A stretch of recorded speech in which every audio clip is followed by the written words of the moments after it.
Welcome back, and today we are reading Scary Stories of the Durdock Mountains. Mountains in Markarth. Terrible things have happened there, with the witchcraft of the Reach folk, with the bloody battles with the Nords. A lot of scary and unexplainable things have happened in these mountain ranges. So today we'll take a look at a few stories from this region that may or may not send a shiver down your spine. So sit back, relax, and enjoy these 3 scary stories. Welcome back, dear reader, to another volume of Scary Tales. This time, we explore the remote wilds of the Reach, specifically the fierce and uninviting Druidock Mountain area. The barbaric Reach folk are reclusive and perplexing, as they are dangerous, and these tales were not gathered without significant risk. Yet once again, through your seasoned storyteller's charms, quick wit, and ability to run very fast, I have escaped to bring you, my readers, in the Imperial City and beyond, accounts of the unconfirmed and the unexplained. Now settle in, grab a drink, light your lanterns, and read on, if you dare. The Wolf with the Daedric Howl. Our first account of the unexplained comes from survivors of a Redguard merchant caravan, who endured a callous calamity of cataclysmic proportions while hauling a load of fine rugs and carpets from Dragonstar to Solitude. Our soon-to-be imperial group of unsuspecting carpet carriers set out from Dragonstar at the end of Rain's hands, hoping to take advantage of a shortage of a noble finery in Solitude that particular season. The caravan consisted of 2 crown merchants protected by 8 seasoned sellswords led by Captain Hackmere, the Blade of Bergama. The merchants told of an odyssey that seemed cursed from the start. Not a moment after they crossed the border into the Reach, their caravan was beset by the worst of storms, a steady driving rain that continued for days on end. Even the Redguard wagons and their sturdy horses, strong and hardy from dragging wagons through the sand, had trouble keeping pace in the mirthless and muddy conditions. Despite the best efforts of caravaneers and horses, the caravan fell days behind.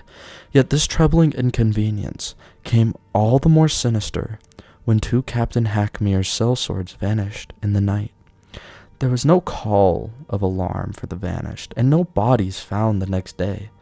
Yet the sight before their fellows vanished, all the caravan survivors recall waking to the mournful howl of a single wolf. It was a howl so terrifying and dreadful that it woke all who huddled fitfully in the rain-soaked tents. It left them awake long after the howl faded. A howl, they said, like a Daedra's roar. The rain slacked by morning, yet searched as they might, the other 6 members of the caravan's escort simply could not find any footprints or any signs of their missing brethren. 2 seasoned crowned warriors simply vanished, as if taken by the very storm that plagued the caravan, or taken by a Daedric wolf. The lead merchant counseled caution, should the caravan turn back, but Captain Hackmere, confident in his skills and determination to find his missing soldiers, assured the merchant they could press ahead.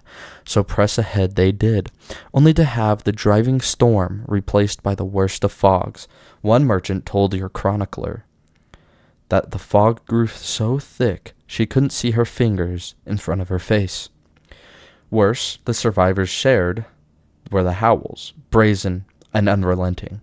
The same terrifying howl that had woken the caravan the night the first sellswords disappeared was heard again and again during the day, erupting from the fog, and always too far away to trace.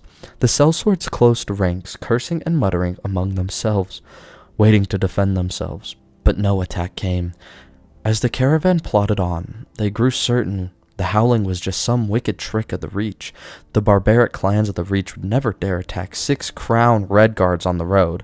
Such seasoned warriors would not be taken by surprise again.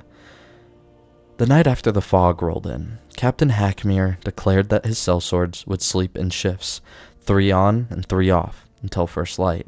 His plan seemed sound until once again, the darkest of fog filled the night. The wolf's daedric howl split the night.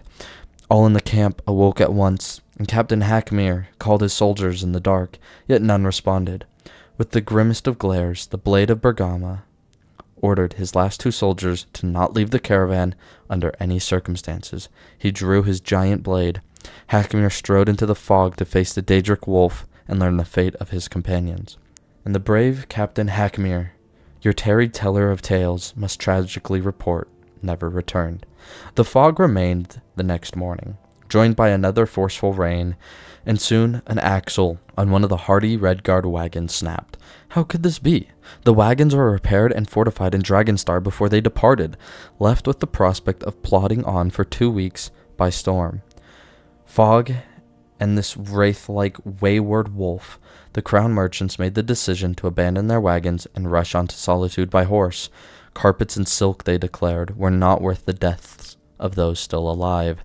As soon as the party left the wagons, riding 2 astride each horse, with the last animal carrying what possessions they could salvage, the deadly fog lifted. A tense 4 days later, the survivors arrived in Solitude, bereft on their abandoned wealth, but otherwise unharried and unharmed. Yet Captain Hackmere and the 6 brave sellswords who vanished have not been heard from since. Only the memory of Daedric Wolf remains seared into the minds of all who heard its howl, a wolf made of storm and fog, stealing the unwary in the night and then vanishing, like its victims, into the shadows of the Duradoc Mountains. The next tale I wish to share deals with illness and treachery in the shadows of the Duradoc Mountains. Enjoy the scare. The sleeping sickness of Karthwasten. While the beleaguered town of Karthwasten in the northern reach has stood for generations, it has changed hands between the hardy Nords and the deceptive Reach folk, more often than a gold coin in a sensual gambling den. Yet though troubling tales of treachery from this town are as common as grains of sand in Alakir, one tale of woe and death eclipses them all. The sleeping sickness of Karthwasten.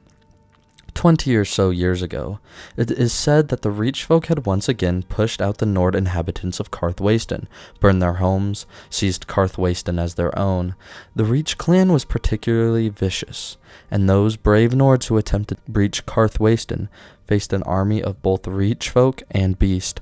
These Reach folk, it said, had made a common cause with the ravenous werewolves. The town remained in Reach hands for almost a year until Olger Stonebeard, a decorated Nord, Reaver, met a powerful Reach witch known only as the Raven's Hand. It is said that Olger and the Raven's Hand had first met on the battlefield, yet neither could best the other. After a 2-day conflict, they ceased their combat and broke bread.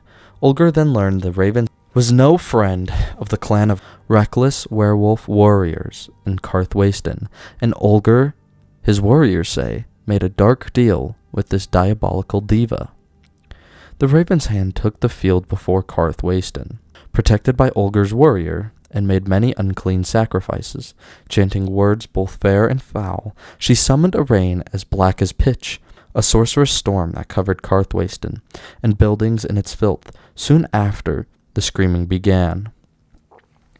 The gates opened and Reach warriors stumbled out, shrieking as the very flesh on their bodies was seared away by the pitch-black rain. Even the Reach's mighty werewolves were afflicted, and their tortured howls were like those of wounded animals. Olger, his warriors reported, was delighted by the carnage, and ordered his soldiers to charge into town and dispatch the Reach survivors.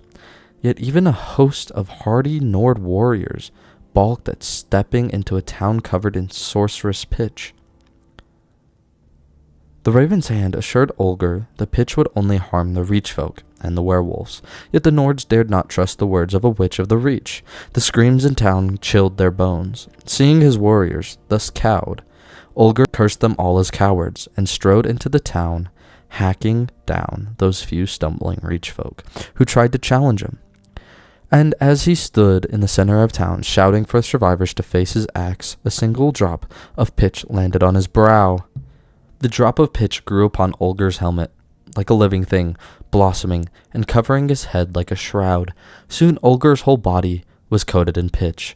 He turned, the Nord said, to present a smile as black as death itself. Seeing treachery, the other Nords attacked Raven's hands, hoping to fell the ravenous witch who had taken their commander. Yet the Reach Witch only laughed as their axes struck air, and a swarm of ravens took to the skies, sounding their raucous caws, and the Nords, as their now pitch-covered commander advanced on with them, with sickness dripping off his seeping axe, fled the battlefield. To this day, we hear tales of those who have seen the massive pitch-black covered warrior prowling the shadows cast by the Drudok Mountains, wielding with a dripping axe that melts both flesh and steel as the laughter of the raven's hands follows in his wake. He is death, grinning from ear to ear, hacking apart all who cross his path, the sleeping sickness of Karthwasten. I have one final tale to share with you now, dear readers. It involves witches and magic, and it takes place, as all such tales, in the shadows of the Duradok Mountains. The sister who turned her skin red. This tale comes from one of the few Reach folk who would speak to your humble teller of tales without attempting to poke her with an axe. It is, in this fair scribe's opinion, the most chilling tale of all. The woman who spoke of two sisters, one fair and one dark, who were among the greatest of the Reach Witches until their lust for power, in the old woman's words, devoured their good sense. The fairer and elder of the Reach Witches, Tensia, was chosen by virtue of age and her powerful mastery of air magic to command her clan. Yet Tensia soon faced a challenger she had never expected, her sister, Ulcia, younger by a year and powerful with water magic as Tensia was with air. None in the clan could challenge either sister in combat, yet neither could anyone in the clan bear to see one sister slay the other. Tensia and Ulicia were the pride of the clan, the most powerful witches in generations, and no clan member wanted to lose such treasures. Yet no matter how the clan members pleaded with the sisters, Tensia and Ulicia could not agree on who would lead their clan. Eventually, the clan settled on the only way to decide the stalemate, a contest of miraculous magic tasks.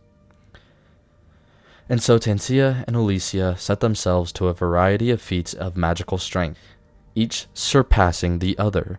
It is said that Tensia summoned a whirlwind powerful enough to move a cart, only to be dismayed when her sister summoned a river of powerful water enough to uproot a tree. No sooner had Ulicia made the clan's water as sweet as honeyed mead than Tensia made the clan's hunters light as air, letting them walk into the sky and back down as easily as if climbing or descending a set of stairs. In the end, the old Reach woman reported it was Tensia who escalated the contest beyond reason. Desperate to best her younger sister, Tensia consorted with a Daedric prince, offering to serve for 70 years in exchange for the power to command her clan. Yet like all Daedric bargains, the prince offered more than Tensia requested. When she returned to her clan's camp on the day before the new chief was to be nominated, Tensia's fair skin was gone, replaced by skin as red as blood and eyes that glowed like tiny fires. And then, in front of the entire clan, Tensia boiled the air, roasting her sister alive.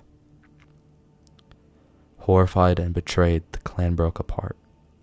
Yet the old Reach woman says the sister with red skin and eyes of fire wanders the wilds where the clan once roamed, screaming out challenges to anyone who can lend her lonely existence a solitary, mirthless, endless life without clan or family. Yet the power the sister with the red skin possesses has become absolute, and none can defeat her. She remains a prisoner of her Daedric bargain, cursed with power no one can match, and immortal existence no one can end. Of the two sisters, the old Reach woman told me, Ulicia was the lucky one. She got to die free. I love creepypastas. Folk tales, wives' tales. I love them. And that's the vibe I got from these books.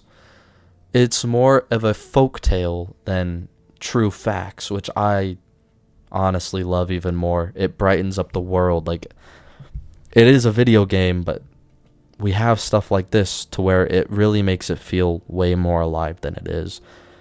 I think my favorite has to be the first one with the Daedric roar, the Daedric howl, and then I'd say book 3, which is the last one we read, is my second favorite. Book 2 is good, don't get me wrong, but I think 1 and 3 are just a little bit more eerie. And yeah, I actually enjoyed reading these more than some of the other ones I've read. I think these are good, and these are from ESO, Elder Scrolls Online.